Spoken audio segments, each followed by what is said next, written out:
Bon, soyons attentifs ensemble. Elle vient de nous rendre visite, là, vraiment entre deux avions, parce qu'elle est entre les États-Unis et ici. C'est une ancienne élève. Oui, une ancienne élève. On l'apprécie beaucoup. Merci. Et qui va se présenter, parce que c'est très particulier. Ah, c'est très particulier. Je ne sais même pas comment me présenter, tu vois. Je m'appelle Anya, et puis je me suis formée avec Laurent.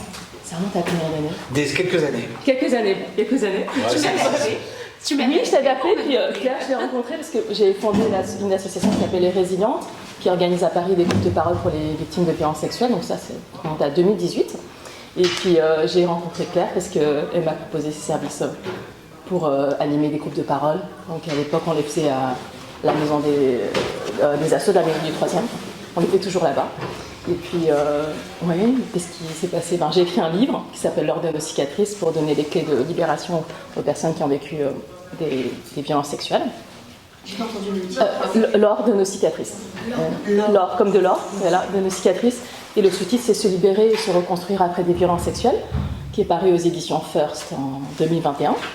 Et puis après, entre-temps, je me suis formée, je suis devenue coach, thérapeute.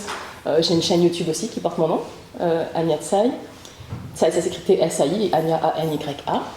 Et puis, il y a à peu près un an, j'ai décidé de m'aventurer, de m'expatrier aux États-Unis, dans la région de Los Angeles, parce que j'ai envie de contribuer à plus grande échelle, d'ouvrir ma chaîne YouTube, mon podcast, c'est déjà fait. Je vais continuer à transmettre mon message en anglais et en français aussi. J'ai envie de contribuer à plus grande échelle. Là, actuellement, j'écris un second livre sur la sécurité intérieure. C'est en cours.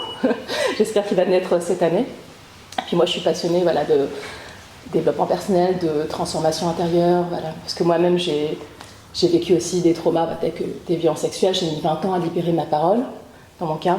Et puis après, dans mon parcours de guérison, j'avais envie de faire quelque chose qui avait du sens pour moi, pour les autres. Donc il y a 10 ans exactement, 2015. J'ai fait quelque chose, un choix que j'aurais jamais cru possible à l'époque. J'ai libéré ma parole après 21 ans de silence et jamais j'aurais cru que ça allait changer, transformer ma vie entière. Et je pensais pas non plus que je pourrais inspirer d'autres personnes à faire de même. Donc moi, ce qui me passionne, c'est vraiment le collectif et tout ce qui est le pouvoir de libérer sa parole. Enfin, comment on transforme sa vie en commençant à se transformer soi. Enfin, transformer soi pour transformer sa vie. Et puis moi, j'ai à cœur de transmettre mes clés de libération, de résilience. Et puis c'est un message d'espoir, on va dire, pour le monde. Donc je viens de temps en temps là, à Paris. Voilà, et demain, je reprends. Ma prochaine étape, là, je suis étudiante aux États-Unis. Je suis partie il y a un an. Je vais être complètement bilingue pour transmettre mon message. Normalement, je suis à peu près bilingue, on va dire, avec un accent français, mais ça va, ça ne dérange pas les Américains. Et là, ma prochaine étape, pour le moment, je suis étudiante à l'université. En tout cas, moi, ton parcours, je le trouve extraordinaire. Ah, c'est vrai, merci. Mais moi, j'ai rencontré des personnes extraordinaires comme vous dans mon parcours. Et je ne pensais pas, je voulais juste, moi, à l'époque, me libérer, guérir. J'ai porté plainte 23 ans après les faits. Il y avait prescription dans mon cas.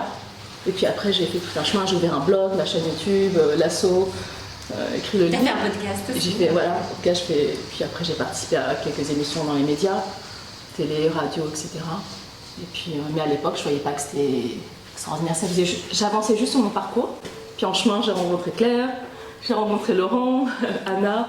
Et puis là, j'ai un projet, je reprends des interviews de parcours inspirants de résilientes pour partager sur ma chaîne YouTube, sur mon podcast. Parce que ça, c'est quelque chose qui me passionne aussi, c'est de montrer qu'il n'y a pas qu'un parcours, mais il y a autant de parcours que de personnes.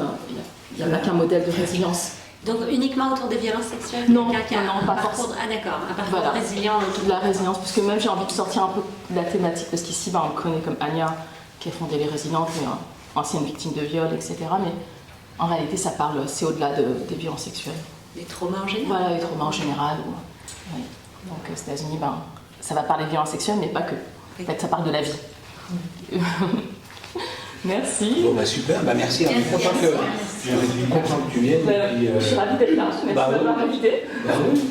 Je vais prendre ma place. Oui, je prends ta place. Prends ma place. J'accepte. Merci.